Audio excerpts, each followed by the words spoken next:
Sis, can we talk for a second? You ever have a month where your fibroids literally feel like they're taking over your body? Like your belly's hard and super bloated, and it seems like it just grew overnight? Back pain and cramps are back with a vengeance. Your mood is all over the place, and your period pulls up and decides to stay like it owns the place. And meanwhile, your fibroids are acting brand new, like y'all wasn't getting along last month. And you're asking yourself, why does everything feel like it's flaring up all at once out of nowhere? But here's the truth, sis. It's not just random. There's one root cause that often gets overlooked, and it may be the single biggest contributor to fibroid growth and symptom spikes. And you know I got you. So today we're breaking it all down. And girl, what you learn might change everything about how you manage your fibroids. Because once you learn how this works, you'll see it in everything you do.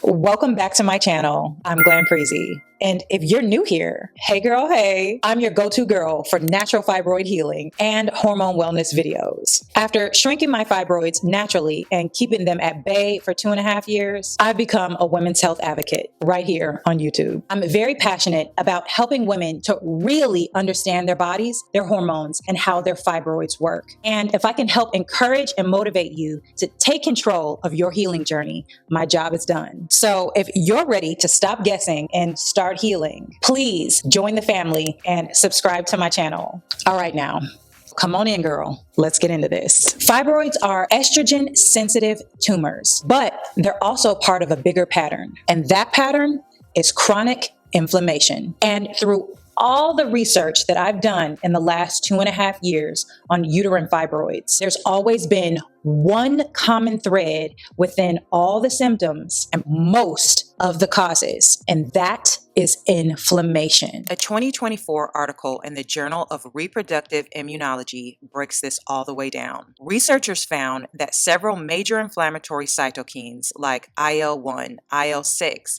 IL-10, TNF-alpha, and TGF-beta are all upregulated in fibroid tissue, meaning the body is in a constant pro-inflammatory state whenever fibroids are present. And get this, these inflammatory signals don't just sit there quietly. Of course not. They directly affect how growth factors interact with the extracellular matrix, the stuff that makes fibroids stiff, heavy, and hard to shrink. Basically, the more inflammation, the more your body feeds that fibroid-friendly environment.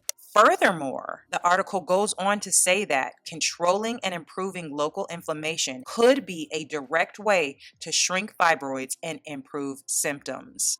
Inflammation increases estrogen activity and growth signals to fibroid tissue. It also disrupts hormone detox pathways, especially if your liver or gut is under strain, and God forbid they both are. And if that's not enough, here's the kicker. Inflammation makes your symptoms worse. Not only can exacerbate symptoms, but can be the direct cause for most of the symptoms that you experience with uterine fibroids. That's why some months feel absolutely unbearable. And the worst part about it, if you don't address inflammation from multiple angles, it's like a big inflammatory cycle. Let's take heavy bleeding, for example, because I know for a fact that a lot of you all are experiencing periods that feel more like hemorrhages. And while yes, fibroids can cause that all on their own, here's where inflammation makes them worse. So your body releases inflammatory chemicals called prostaglandins and IL-6 that actually make your uterus contract harder. So you already have a fibroid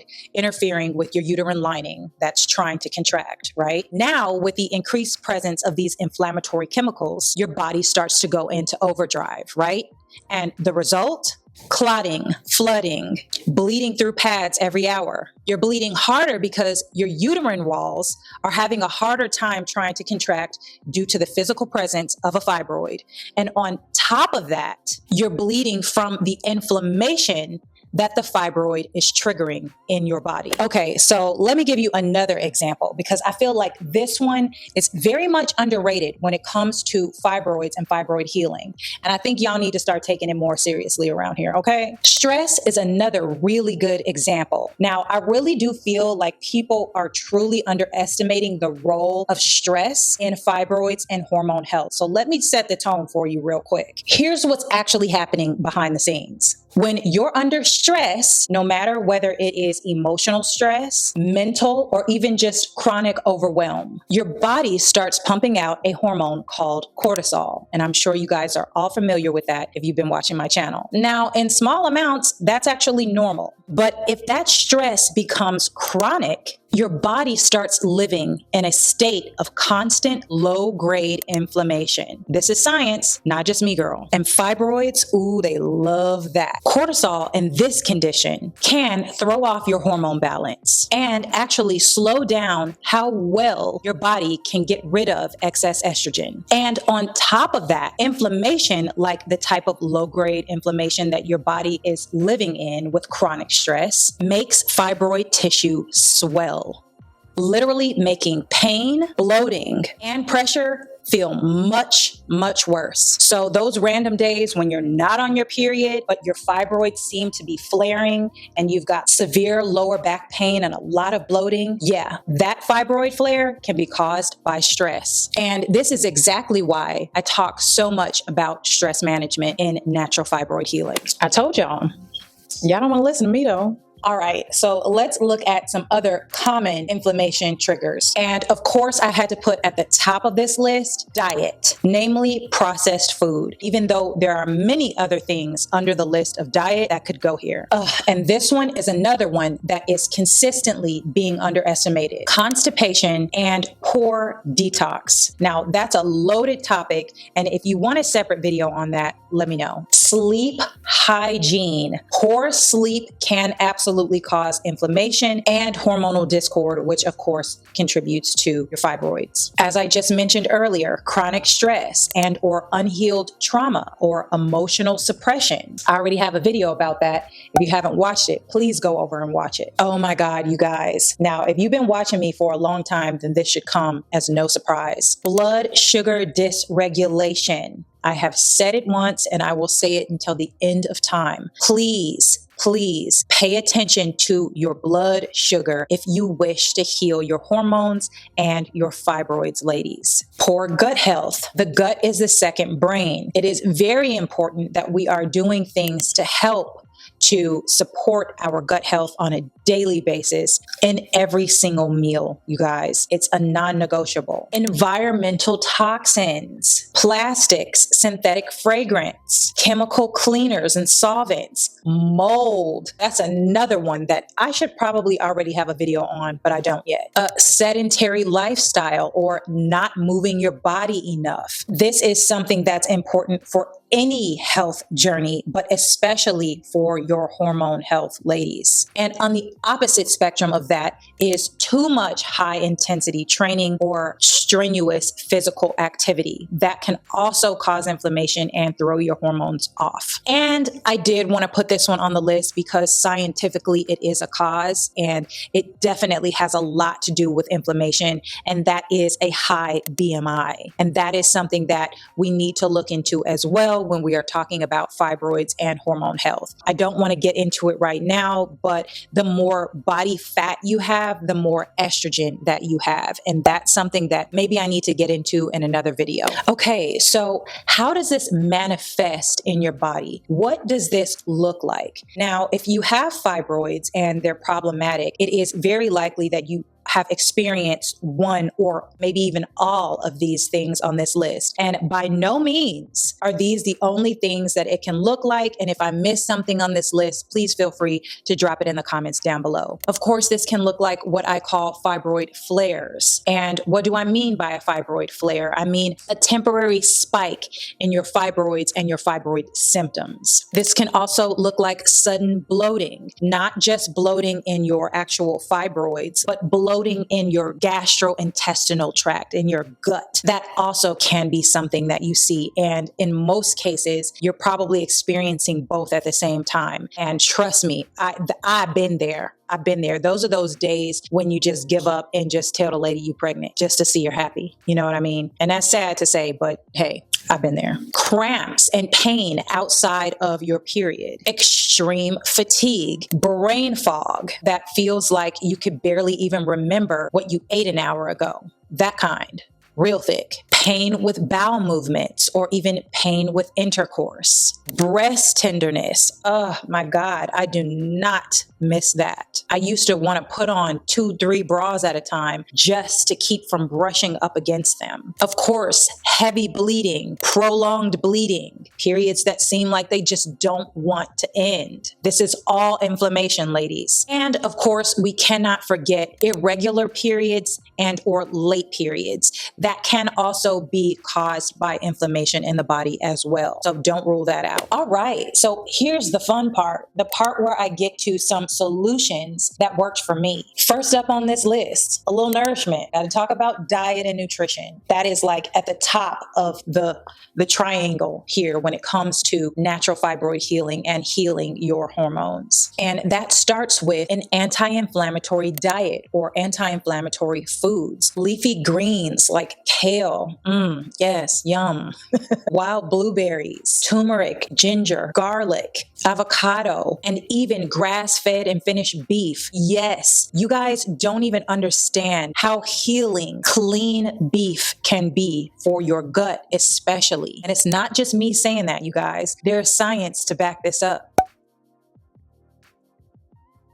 And of course, wild caught fish and salmon, pasture raised eggs. Yes, all of these foods can be categorized as anti-inflammatory. Get into it. I have several videos talking about this, but this is one of the most popular ones. If you haven't seen this video, please go over and take a look at that. But I mention it because I want to talk a little bit about what I cut back on and things that I started to avoid. Low quality hydrogenated oil.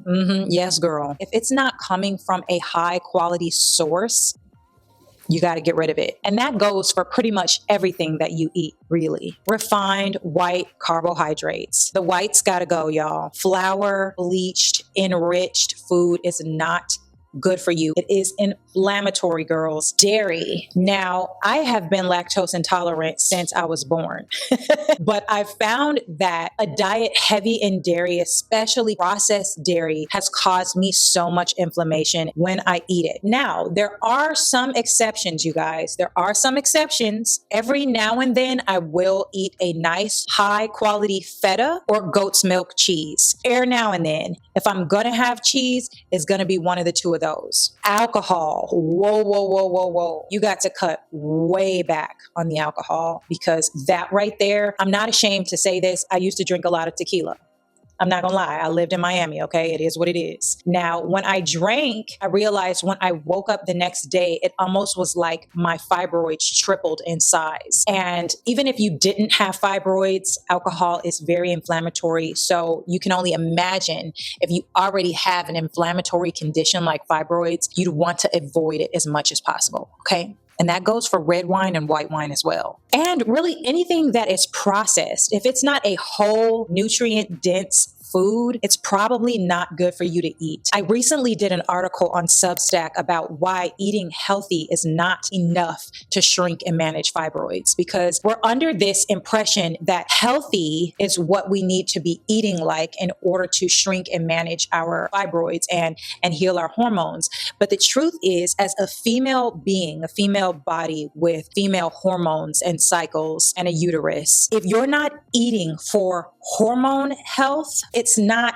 as healthy as you think it is. And we are only as healthy as our hormones are. Our hormone health is our health. as women. They are not separate. Eating a targeted diet that is geared to support your hormone health and to further heal your fibroids is more important than eating healthy. Okay. If you want to know more about that, please join my Substack. I do articles about what to eat, how to eat, why often over there. Okay. So go check out my Substack so that you can dive deeper into that topic. I feel like a broken record at this point on this topic, and that is emotional regulation and stress management. You guys. But when you have fibroids, it's even more important that you understand the link between the two and you start to take that seriously. Calming your nervous system daily. That is something that I have incorporated into my life. And I cannot tell you how healing it's been for me because as I've shared with you all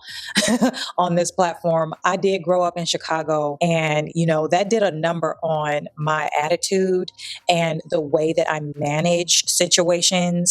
Okay. Regulating my nervous system has been one of the most mature decisions that I've ever made. Okay. This can look like doing breath work, EFT tapping. I've talked about that a million times. It literally has saved me from the deepest, darkest depressions, you guys. It doesn't have to go that far for these techniques to be implemented, right? We should be checking in with ourselves emotionally daily. We should be stepping in and bringing that nervous system down and soothing that nervous system, even when mild things are going on. And when you look online, it looks like, oh, go to the spa, light a candle. No.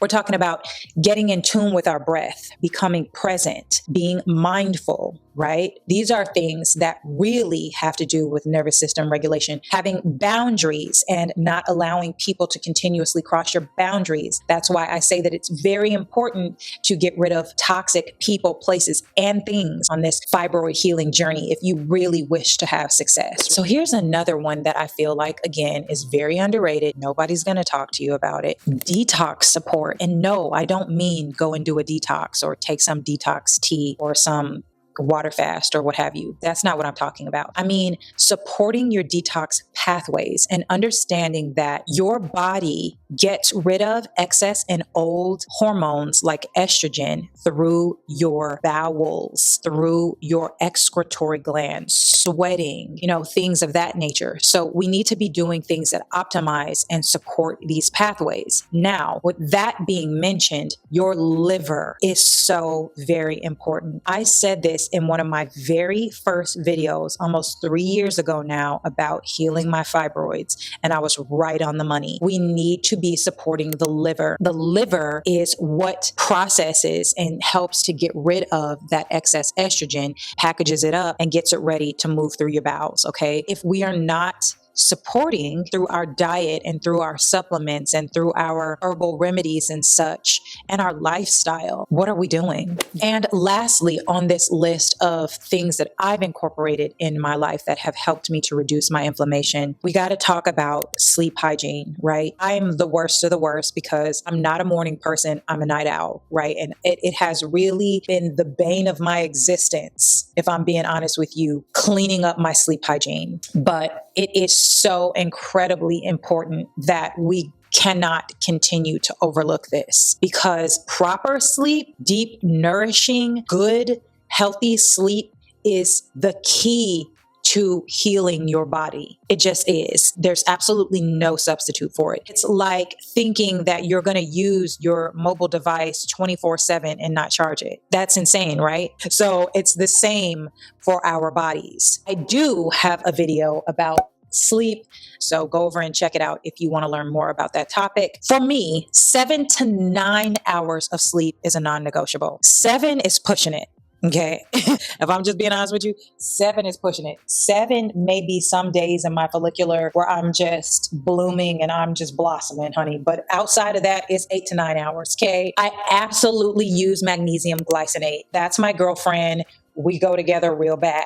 Okay. It literally plays so many roles in our health. Proper sleep is just one of them. I'd like to also sneak in there, if you have problems with pain or cramping or what have you, magnesium glycinate can be really great for that as well. No screens 1 hour before bed. I know this day and age that sounds crazy, but maybe if you implement this and start journaling before bed or reading before bed, grab yourself a book about hormone health or something and throw it on your nightstand and look at that. I program my phone to go into sleep mode at a certain time. Don't call me. I got a few people that can get through in case of emergencies, but outside of that, I don't want to hear it. I don't want to hear it. I don't want to see it. I don't want no parts. Okay. We're shutting down. So having a nighttime wind down routine has been really essential for me as well. As a person that was formerly anemic, like severely anemic, sleeping in a cold room was not my idea of fun. But let me tell you something, a cold, dark room with the right blanket, after you journaled, after you taken your magnesium, after you took a bath, oh, you're done. All right. So final thoughts. The thing is, inflammation isn't always obvious when we don't know what we're looking for. But once you understand what inflammation looks like and what causes it, you can really make changes to the symptoms and the things that you are feeling. Most importantly, you can make changes in your fibroids and how you are experiencing your fibroid condition. Trust and believe me. Now that you know this information, you can connect the dots between your food, your stress, your symptoms, and you realize that, okay, I can take control here, because inflammation is one of those things that, as I explained, is coming at us from all angles. So if we can control the controllables and manage our inflammatory contributors, we can really, really affect this inflammatory condition of fibroids. And of course, the tools that I shared with you aren't magic. They take consistency, intentionality, and paying attention to your body and your lifestyle. And through that, they can be a powerful way to take control of your health. All in all, I just want to leave this message with you, ladies. You do not have to live at the mercy of your fibroids. You can take control with the proper tools and the proper education. If this video was helpful, because I know you learned something new. I know you did. I know you didn't know all that, right? Please give this video a thumbs up, comment down below, and by all means, if you want to learn more about natural fibroid healing and hormone health, please join the family by subscribing to my YouTube channel. It really does help me out. It really does help the algorithm out in letting it know that we like this type of content and that we need to hear these messages. And of course, if you are ready to take your healing deeper with recipes, uncensored, deeper research, and weekly guidance, make sure that you go over and subscribe to my Substack account, where I'm really able to give you all the tea and all the information on natural fibroid healing. The link will be below in the description box below the video. And before you get out of here, I have a catalog, almost a library of videos about natural fibroid healing. Don't stop here. Go over and actually check out my channel homepage,